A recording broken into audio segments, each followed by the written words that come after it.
So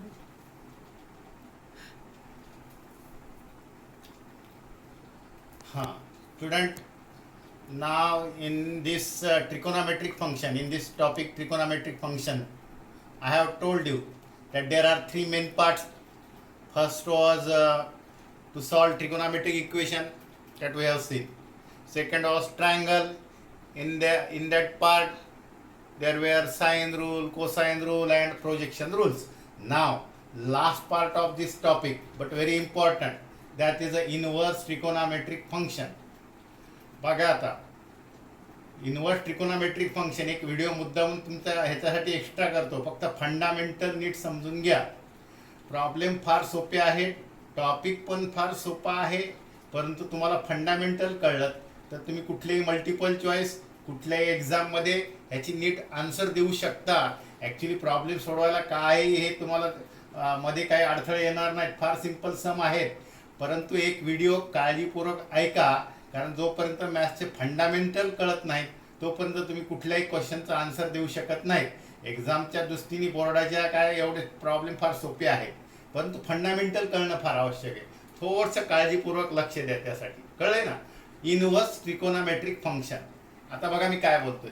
you know trigonometric function, you know trigonometric function, you know trigonometric functions. Okay, now we have to see inverse trigonometric function.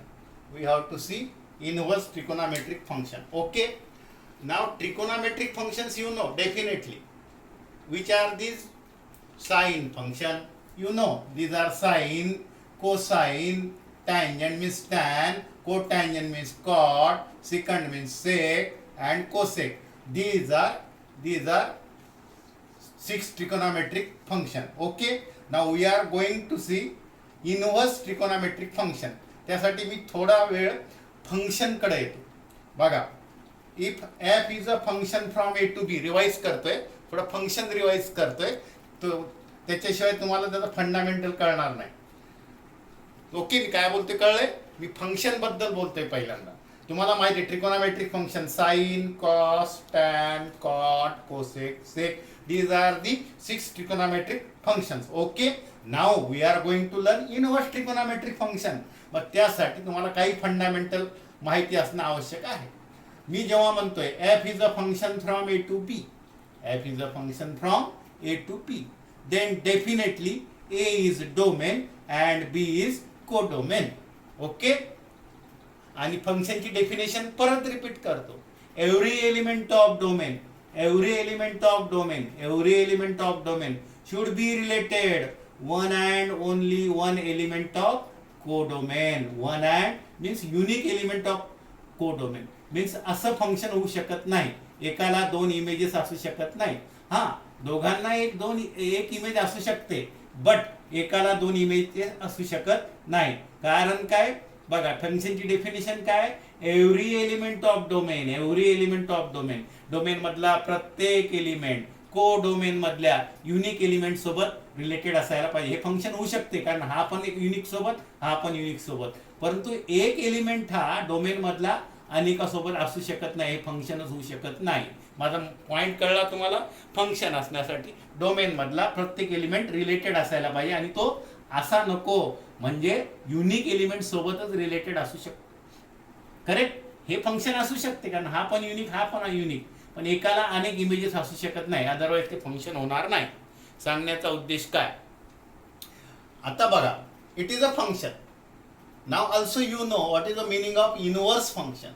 If f is a function from A to B, we say that f inverse is a function from B to A. आता बघा, ह्या function मध्ये X ची image Y आहे.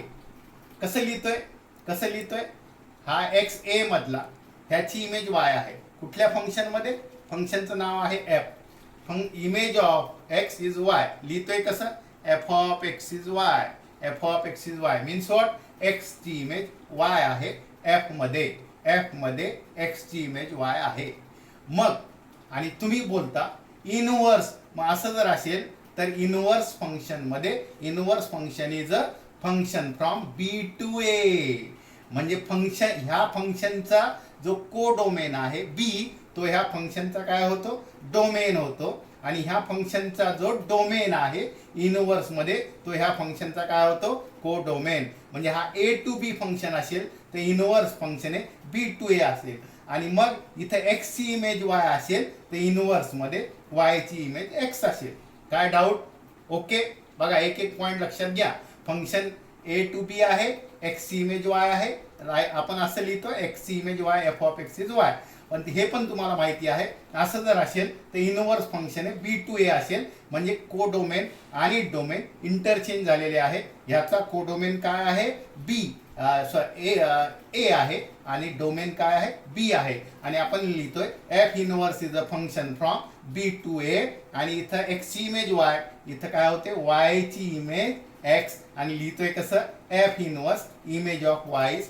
X इथपर्यंत काय doubt आता बघा माझा फार महत्वाचा क्वेश्चन आहे कुठल्याही फंक्शनला इनव्हर्स असू शकतो का डेफिनेटली नॉट कुठल्याही फंक्शनला इनव्हर्स एक्झिस्ट होऊ शकत नाही हे तुम्हाला माहिती आहे 11th मध्ये आणि नसेल माहिती तरी मी रिवाइज करतो बघा हे फंक्शन जर असं जर असेल मेनी वन असेल म्हणजे 1 1 नसेल हे फंक्शन जर मेनी वन असेल म्हणजे 1 1 नसेल तर ह्याला इनव्हर्स एक्झिस्ट होऊ शकत नाही ओके का बघा जर इथं एक्स ची इमेज वाय आहे आणि झेड ची इमेज वाय आहे आणि तुम्ही इनव्हर्स तयार करायला गेला तर वाय ला दोन इमेजेस येतील एक्स पण येईल आणि झेड पण येईल म्हणजे फंक्शनच्या डेफिनेशन मध्ये हे बसू शकत नाही म्हणजेच कुठल्या फंक्शनला फक्त इनव्हर्स काढता येतो कुठल्या फंक्शनला फक्त इनव्हर्स काढता येतो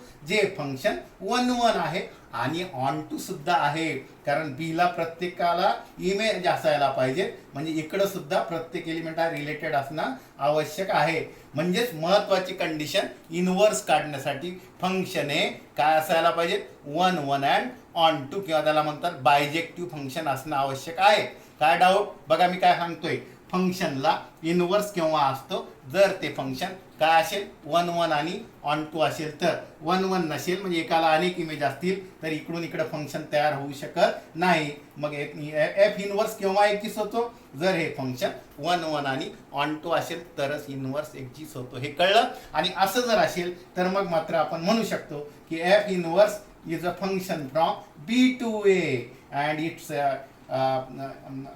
definition is given by if X ची इमेज वाय असेल तर इथं वाय ची इमेज एक्स एफ मध्ये एक्स ची इमेज वाय इनव्हर्स मध्ये वाय ची इमेज एक्स हा पॉवर -1 नाही हे नोटेशन आहे इनव्हर्स फंक्शनचं ओके आता जर हे तुम्हाला कळलं असेल आता मात्र कळीचा प्रश्न आहे साइन फंक्शन कोसाइन फंक्शन आणि टॅन फंक्शनला इनव्हर्स असू शकेल का पहिल्यांदा बघा साइन फंक्शन तर डोमेन काय आहे R all real number sine फंक्शनचा डोमेन आहे ऑल रियल नंबर आणि रेंज आहे -1 to 1 मध्ये हे समजण्यासाठी बघा मी काय सांगतोय तुम्हाला हा ग्राफ फक्त बघा 0 ला 0 व्हॅल्यू π/2 ला 1 आणि 0 पासून तर π/2 पर्यंत हा ग्राफ इन्क्रीज होत जातोय जसा अँगल वाढलाय 0 पासून तर π/2 पर्यंत ग्राफ 1 पर्यंत गेला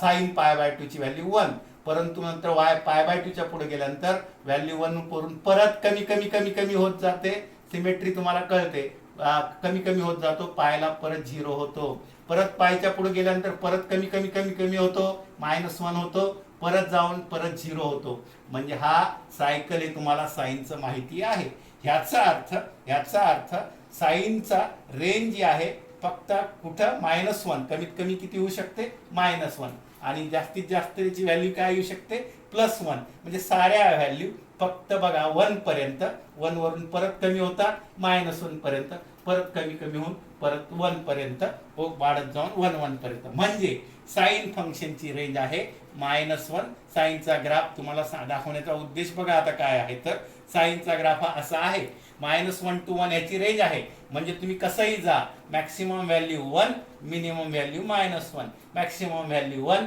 मिनिमम व्हॅल्यू -1 व्हॅल्यू रिपीट होतात कॉमन सेन्स आहे हे बघा है ना पायला पण 0 2 पायला पण 0 झिरोला झिरो. आणि तुम्ही जनरल सोल्युशन बघितले एक सोल्युशन असते का? नाही. मी जेव्हा म्हटलंय sine x is pi bye 6, sine x is pi bye 6 x आणि सॉरी साइन एक्स इज 1/2.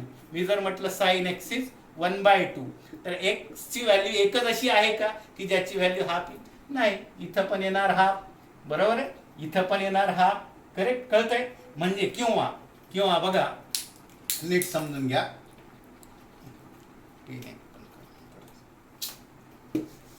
बघा परत नीट बघा काय बोलतोय मी, कळलंय? इथं व्हॅल्यू फक्त -1 आणि 1 मध्ये रिपीट होतात.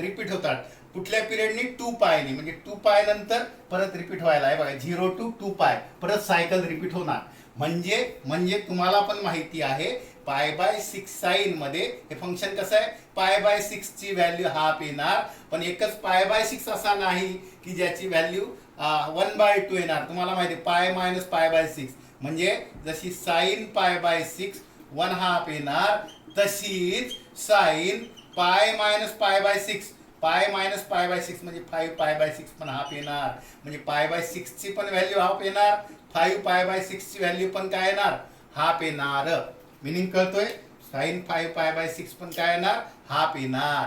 म्हणजे 100% ग्राफ पण तुम्हाला सांगतो व्हॅल्यू 2π नंतर रिपीट होतात. म्हणजे एका एलिमेंटला मिनिंग कळलाय? एका बघा आणि हे कुठलं फंक्शन नाही आहे? 1 फंक्शन नाही आहे, मेनी वन फंक्शन आहे. Many are related to 1.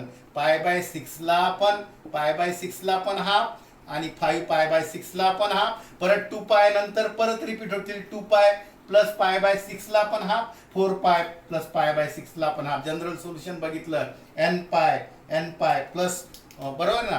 हे बघा general solution. If sine theta is sine alpha, then theta is what?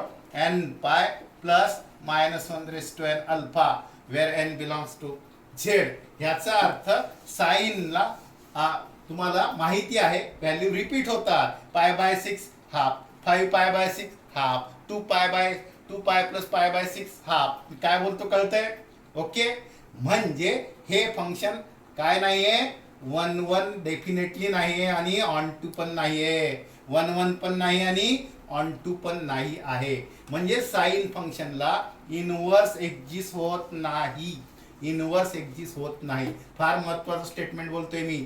Sign फंक्शनला इनवर्स एक्झिस्ट होत नाही, कारण इनवर्स एक्झिस्ट व्हायचा असेल फंक्शन 1 आणि ऑन टू पाहिजे. इथं क्लिअरली तुम्हाला माहिती आहे हा ग्राफ रिपीट होतो. 2π नंतर परत रिपीट होतो. म्हणजे ह्या व्हॅल्यू रिपीट होतात. म्हणजे π/6 ची पण हाफ, 5π/6 ची पण हाफ, 2π प्लस π/6 ची पण हाफ, 4π प्लस π/6 ची पण हाफ व्हॅल्यू येणार.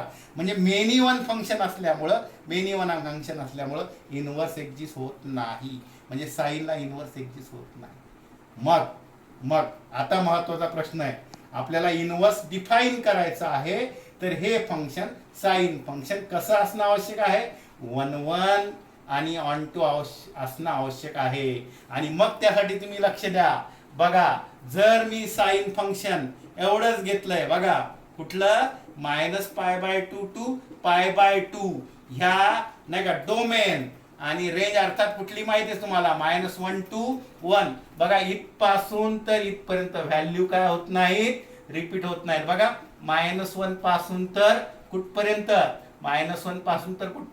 बघा दिसतंय? -1 पासून तर 1 पर्यंत व्हॅल्यू रिपीट होत नाही. परत रिपीट व्हायला सुरुवात होणार. म्हणजे -1 आणि 1 च्या मध्ये व्हॅल्यू रिपीट होत नाही. मग मी ह्या फंक्शनचं डोमेन -π/2 टू +π/2 ह्या डोमेन मध्ये ह्याला रिस्ट्रिक्ट केलं. ह्या फंक्शनला -π/2 टू +π/2 ह्या डोमेन मध्ये रिस्ट्रिक्ट केलं. व्हॅल्यू अर्थात रेंज -1 to 1 मध्ये ह्या व्हॅल्यू रिपीट होणार नाही. तिथून इथपर्यंत वेगवेगळ्या व्हॅल्यू येणार. असं जर फंक्शन मी डिफाइन केलं तर definitely it is 1 and onto. मग मात्र हे 1 पण आहे आणि ऑन टू पण आहे. मग मात्र ह्याचा इनवर्स एक्झिस्ट होऊ शकतो. आणि ह्याला लिहिताना असं लिहितात sign inverse is a function. तुम्हाला सांगितलं x टू y असेल तर हे y टू x है ना. Sine inverse is a function from minus close interval -1 to 1 toward close interval -π/2 plus π/2. Just minute हा.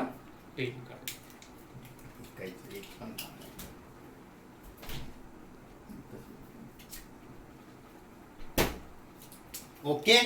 म्हणजे sine inverse, we can define sine inverse as a function when we restrict its domain from now -1 to 1 close interval and value of -π/2 to plus π/2. Then definitely if x हे बघा -1 1 -π/2 to π/2, this will function. Why?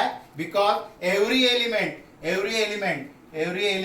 of domain हे बघा याच्यामधल्या प्रत्येकाला काय असेल, there exist unique element in codomain.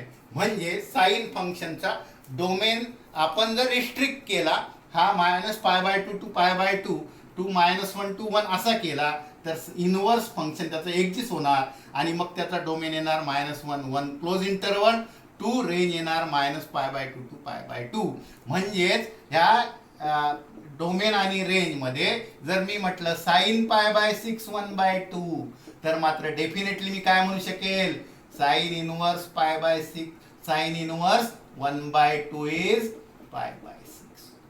महत्वाचं आहे. जर मी अशा केसमध्ये जर काय म्हटलंय, आता अशा केसमध्ये मी काय म्हटलंय, साइन बघा sine axis theta then definitely inverse denote करताना साइन इनवर्स 1/sin नाही. साइन इनवर्स नोटेशन इनवर्स मध्ये थिटाची इमेज एक्स होणार. फक्त महत्वाचं काय आहे, साइन इनवर्स तुम्हाला डिफाइन करताना डोमेन आणि रेंज लक्षात ठेवणं फार महत्वाचं आहे, नाही तर हे सारं मिनिंगलेस होईल. म्हणजे sine inverse is a function, परत रिपीट करतोय बघा, sine inverse is a function from close interval -1 1 to close interval -π/2 to π/2. म्हणजे कुठलाही -1 आणि 1 मधला एलिमेंट घ्या, त्याला तिकडं इमेज कुठली असेल -92 + 90 एक्झिस्ट होणार. एक्झाम्पल द्यायचं झालं तर साइन π/6 हाफ म्हटल्याबरोबर साइन π/6 हाफ होतो. म्हणजे इथं साइन इनवर्स हाफ हा काय होणार π/6. आता मात्र एक गोष्ट लक्षात घ्या, साइन इनवर्स π/6 तुम्ही असं नाही म्हणू शकत सर साइन इनवर्स हाफ 5π/6 पण होतो, 5π/6 पण होतो. कारण तुम्हीच सांगाल सर साइन 5π/6 ची व्हॅल्यू तर हाफ येते, साइन 5π/6 ची व्हॅल्यू तर हाफ येते, मग साइन इनवर्स हाफ 5π/6 का होऊ शकत नाही. म्हणून एवढा व्हिडिओ तुमच्यासाठी खास नाही का, त्याचं फंडामेंटल कळलं पाहिजे. म्हणजे एखाद्याने साइन इनवर्स 5π/6 लिहिला तर हे रॉंग आहे मित्रांनो.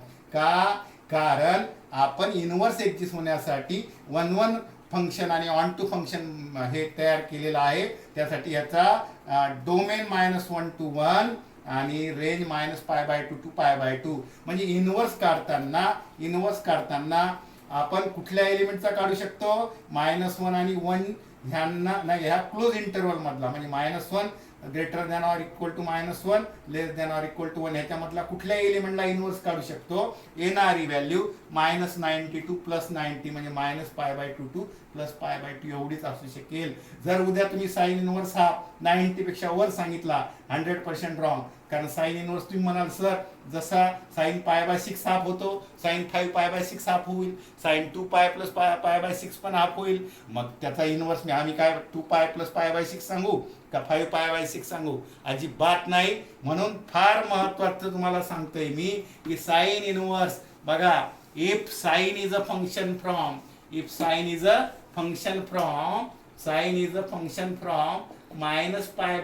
to π/2 to a close interval -1 and 1, then we can define we define inverse function like this. Sine inverse is a function from minus 1 1 to minus pi by 2 such that if sine theta is x, then sine inverse x is theta, where x belongs to minus 1 1, x ह्याच्यामधला असेल आणि theta belongs to what minus pi by 2 plus pi by 2 मधला असेल. कळलं? म्हणजे sign pi by 6 जर half असेल तर साइन इनवर्स हा काय असणार पाय बाय 6 असणार. करेक्ट. आता तुम्ही जर म्हटलं सर साइन 5 पाय बाय 6 सुद्धा काय आहे हाफ आहे, किंवा एखादा आणखी एक्झाम्पल घ्या. बघा मी काय बोलतो, साइन 0.0, साइन 2 पाय पण 0, साइन 4 पाय पण 0, साइन 3 पाय पण 0, साइन 3 पाय पण 0. मग तू म्हणाल सर साइन इनवर्स 0 काय, साइन इनवर्स 0 काय, साइन इनवर्स 0 लिहू की पाय लिहू की 2 पाय लिहू, 0 पाय 2 पाय मित्रांनो हे शक्य नाही. म्हणून सर्वात महत्वाची गोष्ट म्हणजे आपल्याला ह्याचा डोमेन आणि रेंज माहिती असणं आवश्यक आहे. म्हणून साइन इनवर्सची डोमेन नोट डाऊन करून घ्या.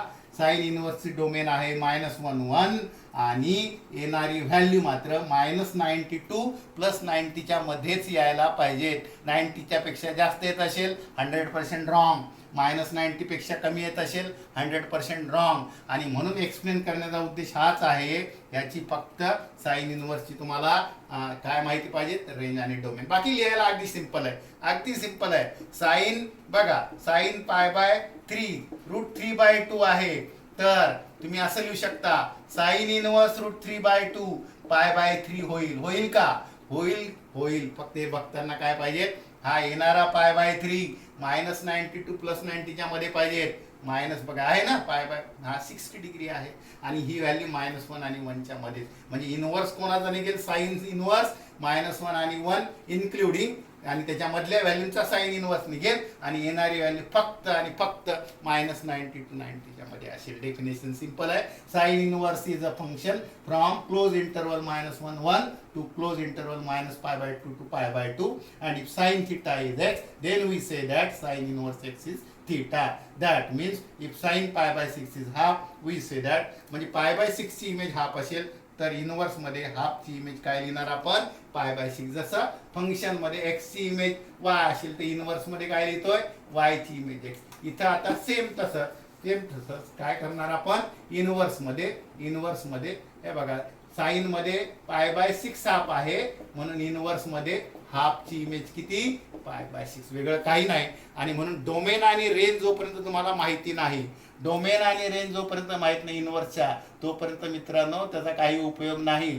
कारण कळलंय, फक्त इनवर्स 1 1 आणि ऑन टू फंक्शन्सलाच निघू शकतो. म्हणून आपण sign, cosine, tan, सिकंट, कोसिकंट and cotangent ह्यांचे डोमेन रिस्ट्रिक्ट केलेले आहेत की जेणेकरून इनवर्स फंक्शन डिफाईन होऊ शकतील. आणि म्हणून मी तुम्हाला एक टेबलमध्ये हे थोडक्यात लिहून देतो. बघा साइनचं कळलंय, सेम कोसाइनचं, फक्त आता लक्षात ठेवा. बघा कोसाइन इनवर्स है ना, inverse cosine inverse function simple आहे, फक्त त्याचा मिनिंग लक्षात घ्या. Cos inverse is a function, same -1 1 चाच काढता येईल, पण तो येणारी व्हॅल्यू निगेटिव्ह कधीच असणार नाही, कारण ह्याच्या व्हॅल्यू 0 to π मध्येच रिपीट होत नाहीत. म्हणून आपण हा डोमेन रिस्ट्रिक्ट केलेला आहे, बरोबर आहे. ह्याचा कॉसचा डोमेन आपण असा रिस्ट्रिक्ट करतो, 0 to π रिपीट होत नाहीत व्हॅल्यू, आणि -1 to 1 निगेटिव्ह नाही. कळलंय ना, ग्राफ वरून तुमच्या लक्षात येईल. म्हणजे cos inverse is a function, हे नोट डाऊन करून घ्या. कॉस इनवर्स फंक्शन म्हणजे -1 to 1 च्या मधल्या नंबरचाच कॉस इनवर्स निघेल. येणारा आन्सर 0 to π असेल, आणि तुम्ही जर निगेटिव्ह काढलं तर 100% चुकलं. इथं मात्र -92 to +90. म्हणून ही रेंज आणि कोडोमेन नोट डाऊन करून घ्या, फारच महत्वाचं आहे. त्यासाठी आपण अख्खा एक पार्ट वाया घालवतोय.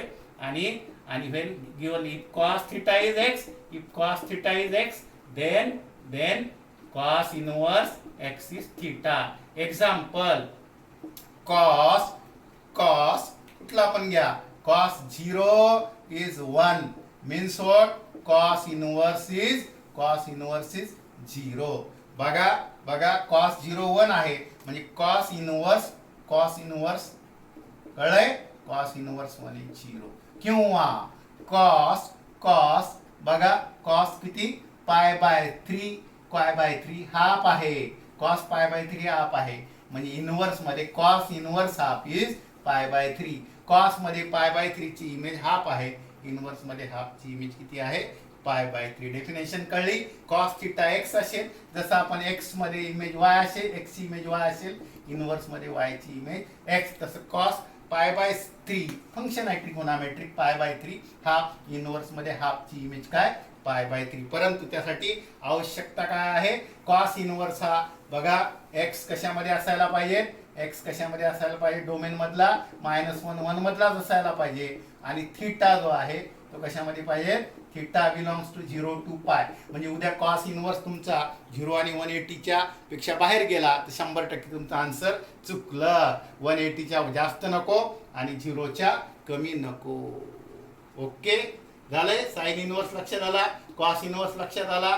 टॅन इनवर्सची तशीच तुम्ही रेंज लिहून घ्या आणि डोमेन लिहून घ्या. कारण कळलंय 1 1 ऑन टू करण्यासाठी आपण डोमेन रिस्ट्रिक्ट केला तरच ते 1 1 ऑन टू होईल आणि त्याला इनवर्स मिळेल.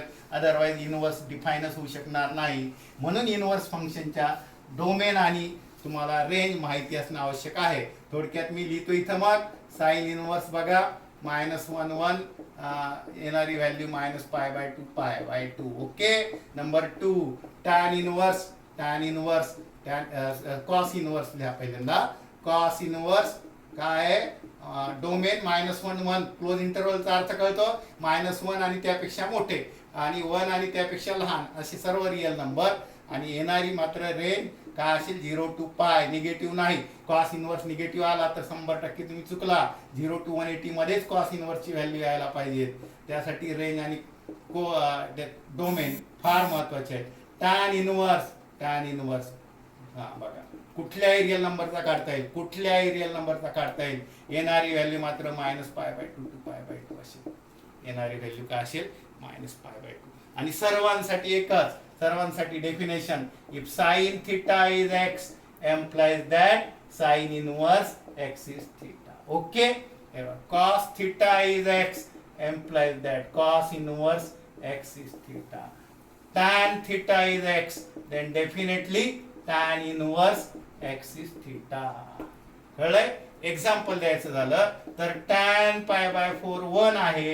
याचा अर्थ tan इनवर्स मध्ये 1 ची इमेज काय असेल? π/4. π/4 ची 1 इमेज 1 असेल सिंपल ट्रिगोनॉमेट्री मध्ये, तर इनवर्स मध्ये 1 ची इमेज π/4. परंतु इनवर्स काढताना काळजी हीच घ्यायची आहे, इनवर्स हा टॅनचा -90 to +90 च्या ह्याच्याच मध्ये यायला पाहिजे आणि कुठल्याही रिअल नंबरचा काढू शकतो.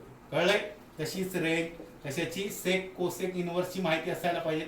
त्याची फार गरज पडणार नाही कारण आपण प्रत्येक प्रॉब्लेम सेक साइन कॉस आणि टॅन मध्ये कन्वर्ट करणार.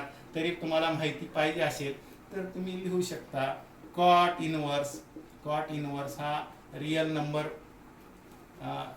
कळेल हा -π/2 पाय.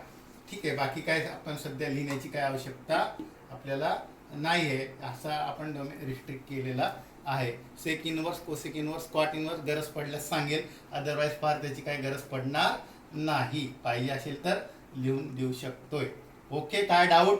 म्हणजे हे 3 महत्त्वाच्या गोष्टी लक्षात ठेवा तुम्ही. नंतर मात्र पुढचं मी तुम्हाला एक्सप्लेनेशन फार सिंपल होईल कारण हे जर फंक्शन कळलं असेल तुम्हाला की असं का डिफाईन करतात, हे जर कळलं तर पुढच्या गोष्टी फक्त लक्षात याच्यासाठी ठेवा की उद्या तुम्ही काही पण इनवर्स सांगाल तर चालणार नाही. फार महत्त्वाचं आहे.